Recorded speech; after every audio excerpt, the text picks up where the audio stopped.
Today we're going to fit a new sink above our kitchen cabinets. If you remove your old sink and the hole is too small for the new model, have a look at the kitchen cabinets and identify where you can cut the wood.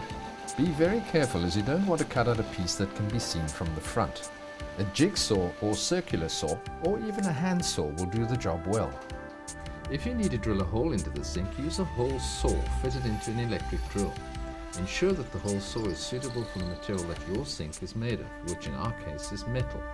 If you're attaching a tap or faucet, this is a good time to do it while the sink is standing free and you have lots of space to work in. Our tap was installed after the sink had been fitted. See our video on fitting a kitchen faucet. Once the sink fits into the hole, we can attach the fittings for the water outlet. Roll a little plumber's putty and attach it to the fitting. This is the same stuff as window putty, so if you have some window putty, you can use that as well. Press the grill into position. Now, working from the underside of the sink, assemble the rest of the fitting and tighten the nut so that it fits securely in place. And remove any excess putty.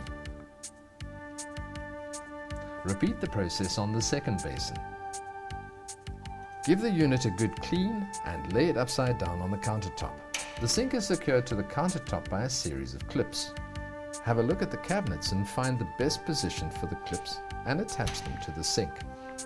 Now apply a bead of marine silicone to the edge of the sink. Marine silicone contains fungus and mildew repellent that will prevent fungus and mildew from growing. Now it's time to fit the basin. The clips can be awkward and prevent the sink from settling. Move them out of the way and ensure that the sink settles squarely onto the countertop. Use a tape measure to be sure that it lines up with the front of the countertop. Working below the counter, tighten the clips to secure the basin. If any silicone squeezes out, leave it just like that for 24 hours until it's dry and slice it off at the edge of the basin with a sharp blade. Connect the pipes to the drain outlet and test the outlet plumbing. If there are no leaks, fill the basins with water and leave them overnight so that the sink can settle and the silicone will dry. Sinks come in many different shapes and sizes, from single bowl to twin and even 3 bowl units, and in ceramic or metal finishes.